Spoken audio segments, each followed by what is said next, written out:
La visite du président Abdelmadjid Tebboune a été marquée par la signature de pas moins de 27 accords de coopération entre l'Algérie et la Tunisie, un record dans l'histoire des relations entre les deux pays voisins.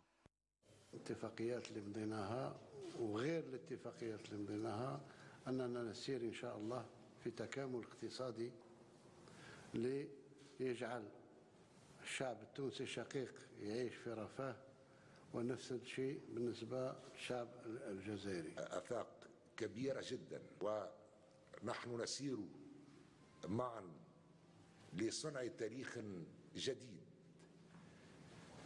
بعد قراءتنا النقدية لبعض الفترات التاريخية وللأسباب التي حفت بتلك الفترات حتى نتلافاها.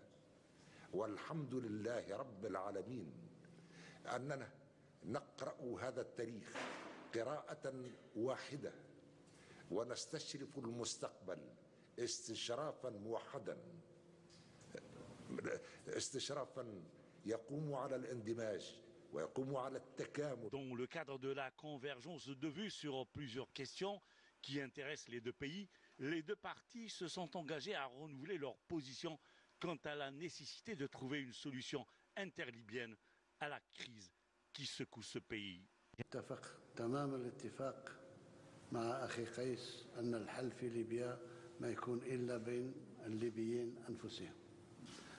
ونتمنى لليبيا الشقيقة إن شاء الله أن تتخلص من المرتزقة وأن تتخلص من القوات الأجنبية وأن يعود الوئام بين الأشقاء والفرقاء الليبيين إن شاء الله. والثبات على الموقف الموحد على أن القضية للأسف الليبية تحولت إلى قضية دولية، ومن المؤسف حقا في بعض الأحيان أن يتم عقد الاجتماعات دون حضور الليبيين أنفسهم.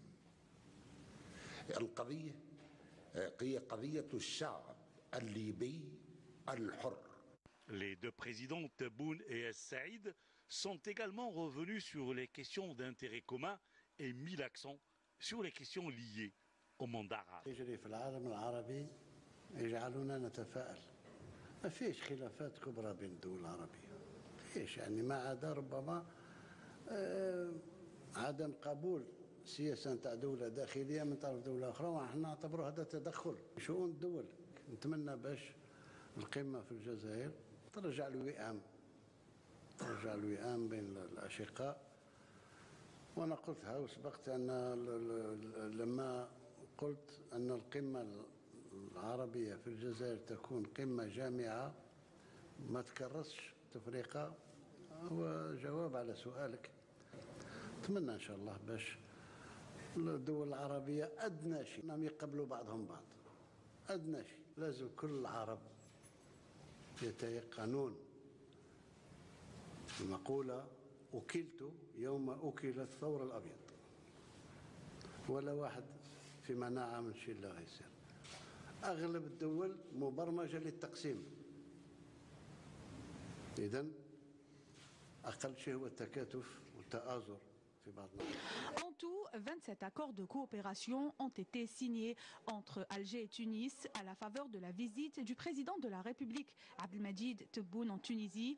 Des partenariats qui touchent des domaines et des secteurs vitaux, à savoir le secteur de la justice, de l'intérieur et des collectivités locales, de l'énergie et des mines, des PME et start-up, de l'industrie pharmaceutique, l'environnement, des affaires religieuses, de l'éducation et de la formation professionnelle, de la pêche, de l'information ainsi que de la culture.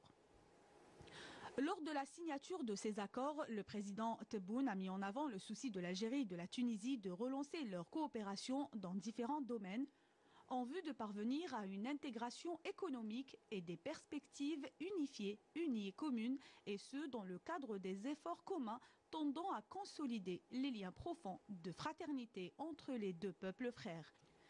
Un souci qui découle aussi d'une volonté partagée et traduit l'orientation stratégique fondée sur l'exploitation idoine des fondements humains, historiques et culturels de rapprochement.